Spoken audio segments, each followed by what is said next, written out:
भारत तिब्बत सहयोग मंच की 2 दिवसीय राष्ट्रीय कार्यकारिणी बैठक का उद्घाटन आज 4 फरवरी को कैलाश मानसरोवर भवन, इंदिरापुरम, गाजियाबाद में डॉक्टर इंद्रेश कुमार, वरिष्ठ प्रचारक, राष्ट्रीय स्वयंसेवक संघ एवं मार्गदर्शक, भारत तिब्बत सहयोग मंच के द्वारा किया गया।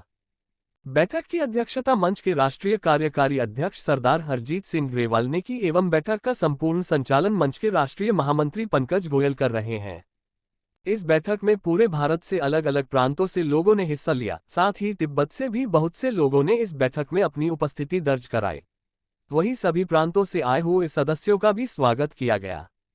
डॉक्टर इंद्रेश कुमार ने फिर से ये संकल्प याद दिलाया कि हमने फिर से एक साथ मिलकर तिब्बत को आज़ादी दिलवानी है और कैलाश मानसरोवर को भी दोबारा से हासिल करना है। यही हमारे संगठन का उद्देश्य है। इंद्रेश जी ने यह भी बताया कि यह वर्ष हम अपने संगठन के 25 साल पूरे करेंगे, जिसके उपलक्ष्य में बहुत बड़ा आयोजन किया जाएगा। उसकी भी तैयारी के लिए इस बैठक में चर्चा की जाएगी एवं विभिन्न प्रांतों से आए हुए लोगों से इस कार्य में अपनी अपनी महत्वपूर्ण भूमिका निभाने के लिए भी आह्वान किया। वहीं हमारे चैनल से बात करते हुए डॉक्टर इंद्रेश कुमार ने फिर से तिब्बत की आज़ादी के लिए संकल्प दोहराया और चीन को अपनी हरकतों से बाजाने के लिए बोला। वहीं कुछ और प्रवक्ताओं ने भी हमसे बात करी, जिसमें पंकज गोयल एवं वीरेंद्र अग्रवाल प्रमुख हैं। इस अवसर पर मनोज कृष्ण श्रीवास्तव क्षेत्र संयोजक, पूर्वी उत्तर प्रदेश अजीत श्रीवास्तव अवध प्रांत महामंत्री, अतुल निगम कानपुर प्रांत अध्यक्ष, कुसुम गोला, शशि यादव, अभिनव जैन कार्यक्रम सह संयोजक, हेमंत बाजपेयी, प्रीति सागर, आंचल, भारत चौधरी, कपिल त्यागी विशेष तौर पर उपस्थित रहे।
आज उसी कैलाश मानसरोवर भवन में हमारी ये राष्ट्रीय कार्यकारिणी की बैठक हो रही है। ये बहुत ही प्रसन्नता की बात हमारे लिए है। हमारे बीच में हमारे राष्ट्रीय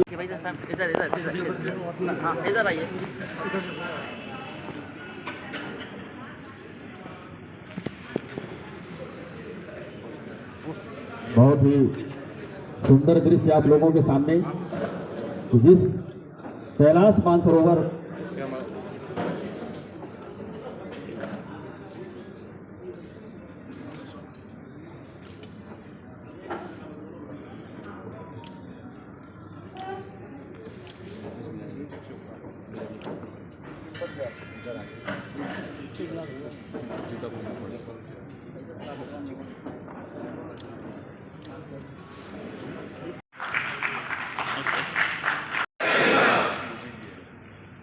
हमारे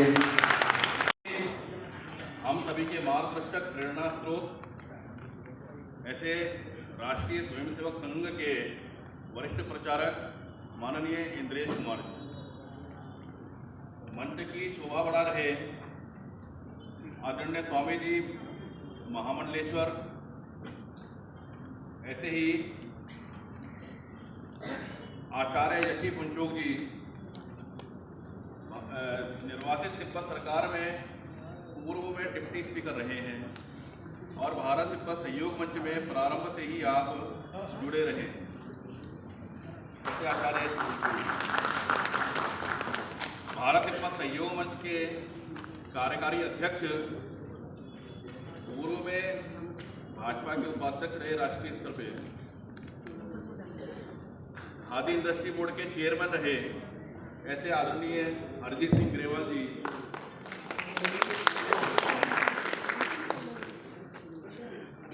यहाँ उपस्थित देश भर से आए सभी सम्मानित कार्यकर्ता बंधुओं, मातृशक्ति बहनों, युवाओं, सभी को प्रणाम, सभी का अभिनंदन, सभी का वंदन।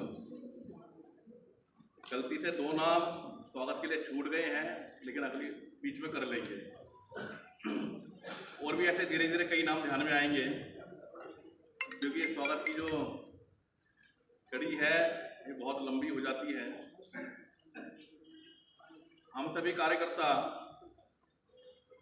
देश भर के अलग अलग प्रांत राज्यों से आए हैं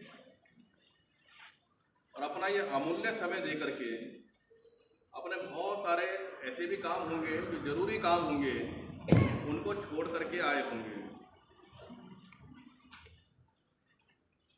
तो ये पैसा भी खर्च किया होगा, तो समय खर्च किया, पैसा खर्च किया, तो यहाँ 2 दिन के लिए इस राष्ट्रीय कार्यकारिणी में हम बहुत ही पूरा समय मन के साथ में रहने वाले हैं।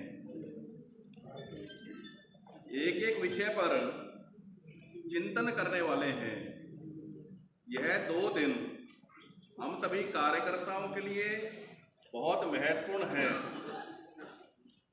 इन 2 दिनों में आगे की योजना रचना हम बनाने वाले हैं और इस बार की जो बैठक होंगी, जो सत्र होंगे, वो पिछली बैठक की अपेक्षा बहुत महत्वपूर्ण है। बहुत ही चिंतन करके योजना उनकी बनाई है। एक एक सत्र की बहुत 10 से 11 वर्ष निरंतर प्रयास करते रहा, सोचते रहा कि क्या आगे हमें करना चाहिए। और आदरणीय हृदय जी के सहयोग से मुझे परम पूजनीय राजू भैया जी से दर्शन हुआ, परम पूजनीय सुदर्शन जी से दर्शन हुआ और अनेक लोगों से तब से लेकर तिब्बती समुदाय में राष्ट्रीय स्वयं सेवक बड़ा था। एक मंच मिला भारत के पर सहयोग में कि एक कार्यक्रम, एक पॉइंट, एक बिंदुओं पर हम अपना विचार रखते हैं, लोगों का विचार सुनते हैं। 2-4-10 देश ऐसे होंगे जिनका और भी अतिरिक्त नाम है, और प्रभु कृपा से अपने बहुत अधिक नाम है।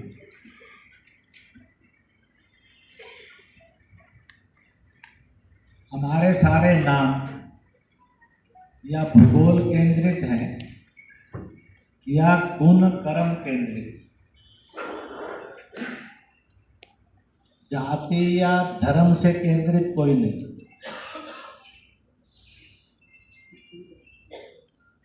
इसका प्राचीनता नाम था आर्यव्रत, इसलिए दुनिया में आर्य कहते।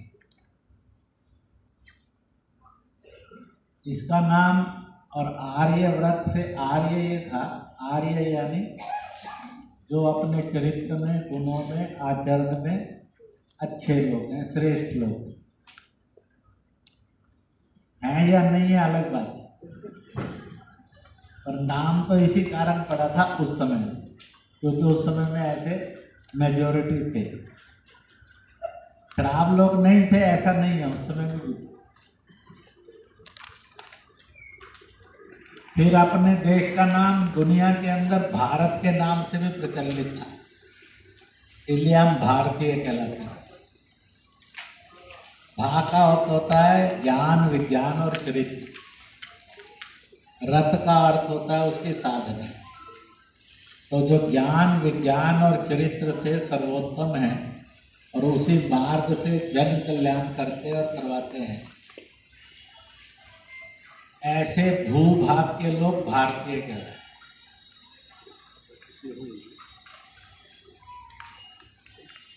फिर हमारे देश का नाम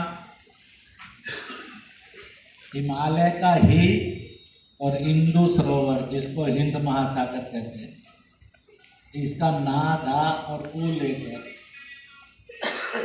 हिंदुस्तान बना, इसलिए हम हिंदुस्तानी भी कह रहे हैं। यानी जो हिमालय जैसे उच्च हैं और धवल है। सफेद का मतलब होता है जो निर्दोष, निष्कलंक है, और सरोवर का अर्थ है जो गहरा है, हल्का नहीं है, चंचल नहीं है, जो गहरा है, यानी अपनी समझ में बहुत समझदार। ऐसा ये हिंदुस्तान कहलाए। समय आगे बढ़ा, दुनिया की सबसे प्राचीन सभ्यता सिंधु सभ्यता, अंग्रेजी में उसको इंडस बोलते, इंडस वैली सिविलाइजेशन। तो इंडस से हम सिंधु के दोनों ओर का इलाका इंडिया कहलाया, इसलिए हम इंडियन भी कहलाए। और ये हमारा लेटेस्ट नाम, 300 साल पुराना। परंतु हिंदी संस्कृत में हम सिंधु सभ्यता के लोग थे, इसलिए सिंधु से हिंदू हुआ। और हिंदुओं का स्थान हिंदुस्तान जो पहले से हिमालय और इंदु सरोवर के कारण था, वहाँ जाकर जुड़, तो इसलिए हम हिंदू कहलाए।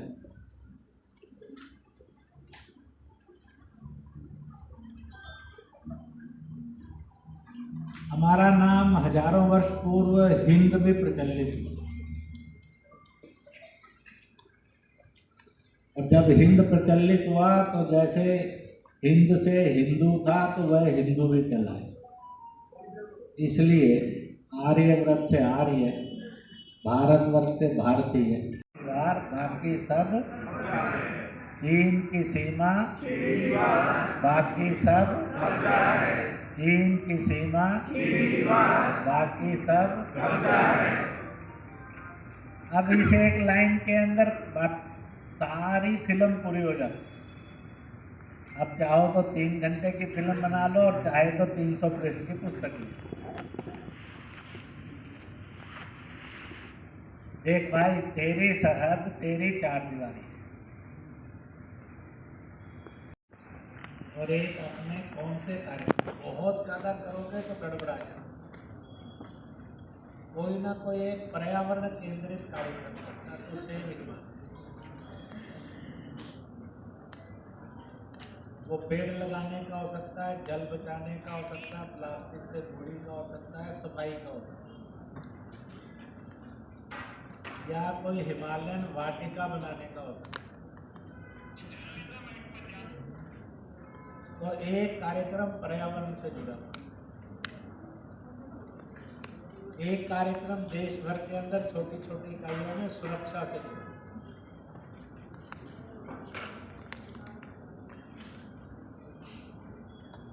जो सुरक्षा से जुड़ा होगा उसमें संस्कृति सभ्यता आ जाएगी।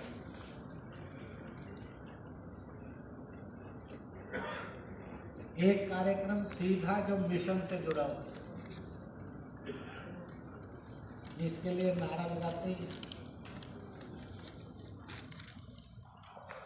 तिब्बत की आज़ादी, भारत की सुरक्षा,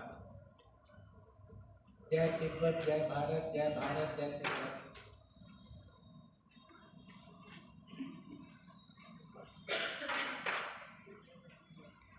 भारत सरकार का भी रेजोल्यूशन है 14 नवंबर 1962 का, एक जमीन चीन से खाली मातेश्वरी, कैलाश मानसरोवर हमारा था, फिर से हमारा हो, चीन के कब्जे से मुक्त हो। जय भारत, जय तिब्बत। के लोग जो हिमाचल में रहते हैं वो खड़े होते हैं। पंजाब,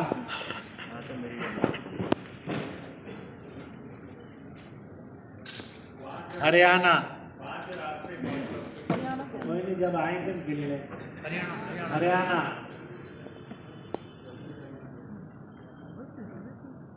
चलो दिल्ली के सभी खड़े जाएंगे।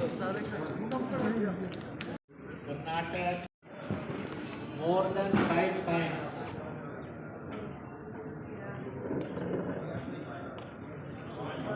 अच्छा, जो 3 बार से ज्यादा है वो भी साथ खड़े हो जाओ, 5 बारों के साथ।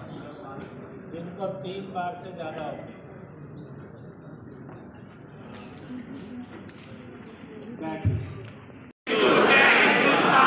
जय जय सिंधु मैं कहूँगा हम कौन ये भारतीय है, पर कृपा करके ये इसमें आप सभी का सहयोग मैं तहे दिल से रिक्वेस्ट करती हूँ। Thank you so much. मुझे पूछा एक चीज़ मुझे सच्ची सच्ची बताओगे? मैंने कहा पूछो। कहने लगे ये जो भारत तिब्बत सहयोग मंच है इसका संगठन इतना बड़ा कैसे हो गया? क्योंकि और भी ग्रुप्स हैं तो जो अपना काम करते हैं उनका पूरे देश में इस तरह से नहीं है, चाहे कोई कुछ भी करता है जो भारत तिब्बत सहयोग मंच का है। मैंने कहा इसमें एक ही बात है कि हमारे को श्रद्धे देश जी का आशीर्वाद है, उनकी त्याग तपस्या है। ऐसा जीवन जो ये आज तो हमें ये काम बहुत छोटा सा लग रहा है मगर इसकी आने वाले समय में महत्व पता चलेगा। क्योंकि हम जो बैठे हैं इसमें दूसरी महत्वपूर्ण बात मैं आपको कहूँगा, हमने संगठन तो खड़ा कर लिया, खाली संगठन खड़ा करने से हमारा ये पूरी नहीं हो जाती बात। फिर संगठन की मेन स्ट्रीम से, मुख्य धारा से आम जनता का भी जुड़ाव हो जाए, उनको ये हो जाए कि तिब्बत के साथ जो जुल्म हो रहा है उसकी आज़ादी हमारे लिए बहुत ज़रूरी है, आम जनता के मनों में आ जाए। क्योंकि हर छठा व्यक्ति जो है हिंदुस्तान का है, हिंदुस्तानी है, और जब इतनी बड़ी आबादी में बात चली जाएगी तो उसका बहुत बड़ा प्रभाव होता है। जो अभी इंद्रेश जी हमें बता रहे थे कि आप प्रार्थना करो, आप ऐसा करो, वो लोग भी हमारे साथ भावनाएं जुड़ेंगे। और यही एक आज के कार्यक्रम के विषय में कुछ बताइए। एक सेकंड। भारत तिब्बत सहयोग मंच के आज़ादी, भारत की सुरक्षा, चीनी विस्तारवाद या आर्थिक क्षेत्र का हो या राजनीतिक क्षेत्र का हो या भागवत क्षेत्र का हो, उसके बढ़ते खतरों से समाज के जन जागरण का एक आंदोलन। वर्तमान में कोरोना ने भी ये बात सिद्ध कर दी है कि चीन आर्थिक, सामाजिक, सांस्कृतिक और भौगोलिक दृष्टि से अमानवीय है और क्रूर है। वह धीरे धीरे और दुनिया की मार्केट्स पर भी कब्जा करना चाहता है और दुनिया के भूगोल पर भी कब्जा करना चाहता है। कैलाश मानसरोवर कभी भी चीन का भूभाग नहीं था, इसलिए तिब्बत भी नहीं था, थाईलैंड भी नहीं है, विज्ञान भी नहीं था। इन सब के प्रति जागरूकता पैदा करना, क्योंकि चीन इस बात को कहता रहा है ये नेपाल है, भूटान है, अफगानिस्तान है, भारत है, खुशी है, या कुछ आज के अफगानिस्तान पाकिस्तान में जो कयामा में भूगोल है वो उसका है। यह इस बात को दर्शाता है कि चीन भारत और उसके चारों तरफ के देशों के लिए एक बढ़ता हुआ खतरा है। उसके विरुद्ध जन जागरण करना और सब मिलकर आने वाले इस संकट से भी जाना, इस बात का कमिटमेंट यानी भारत तिब्बत सहयोग इसका नारे हैं।